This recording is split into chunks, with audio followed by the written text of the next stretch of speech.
Hello, I'm Henry Cavill, and I'm going to break down a scene from the show The Witcher, shot by shot.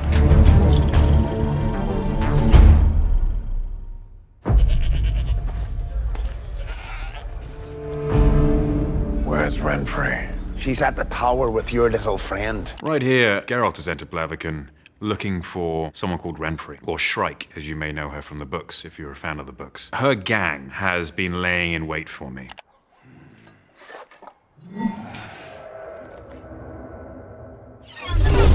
This shot was designed by Wolfgang Stegemann, a stunt coordinator and a fight coordinator. What makes a Witcher and Geralt very, very special is the ability to deflect an arrow in mid-flight, or in this case, a crossbow bolt. We wanted to make it unique in a way, and Wolfgang's idea of the camera circle round the crossbowman allows the audience to feel that moment like the bolt was truly going to hit him.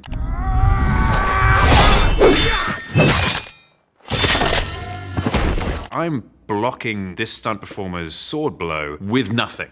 Essentially, we often use cut-off swords for particularly complex or technical pieces, or pieces which may be very, very dangerous. This sword is actually half length. With the half length, it allows for a lot more moves to be done, which involve blood and gore. The difficulty is we all have to perform like the sword is full length rather than half length. When you're moving at full speed and your adrenaline's up and you're doing take after take after take, sometimes that can be tricky.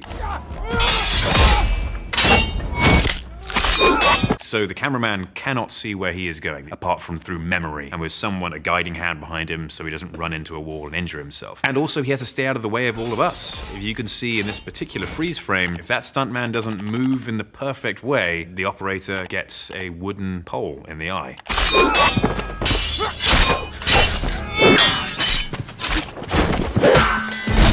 It's all done in one take. There was another option which we had, which was a different cut where we shot different angles at different times, and that's slightly easier to shoot. You can do 3 or 4 movements in a segment and then you stop. The problem with a one-shot scene is that if any bit slows down or anything doesn't work perfectly, it ruins the whole scene. And so you have to keep on going back and doing it again and again and again until you get it right. There's no time for mistakes. There's no space for mistakes.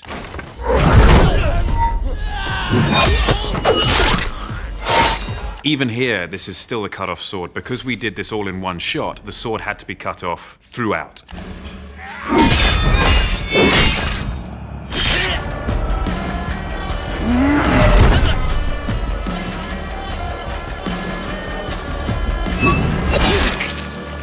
It's not just as simple as shooting someone moving around. There's so many different moving parts. Even if I did my performance perfect every time and I remembered every single move and every single move looked real, the camera may have been in a slightly different position, or one of the stuntmen may have moved slightly off his mark or to the left, to the right, and so a strike looks like it misses or it doesn't work. Now that Geralt has walked through all these men, Renfrey comes back into town with Geralt's young friend Marilka, and that was essentially her family, and so she decides to go to town and try and take Geralt out. If we cross swords, I won't be able to stop. Emma Appleton, who plays Renfrey, trained relentlessly. She trained for the full, I believe it was 3 or 4 weeks. She was in there every day for hours on end, training with her team. There was only so much one can do to actually build up to a fight which was this technical. And so I had the great fortune of working with probably the best stunt performer I've ever actually performed with, and that was Lucy Cork. Her viper-like actions were exactly what Shrike or Renfrey is described like in the books.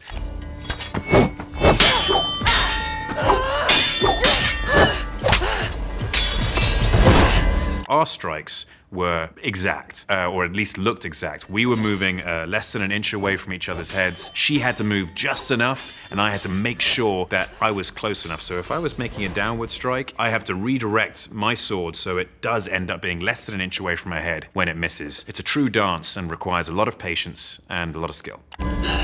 They created me just as they created you. We're not so different.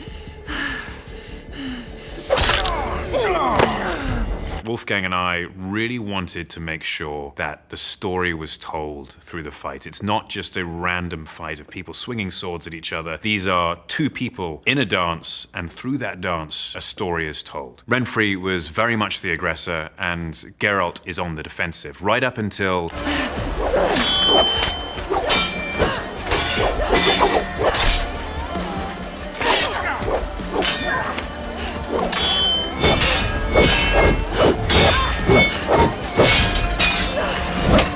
Within 4 moves, she is completely defeated, and then Geralt stands back and gives her the space. He allows her one last chance. Walk away from Blaviken, forget, and you won't be a monster. And instead...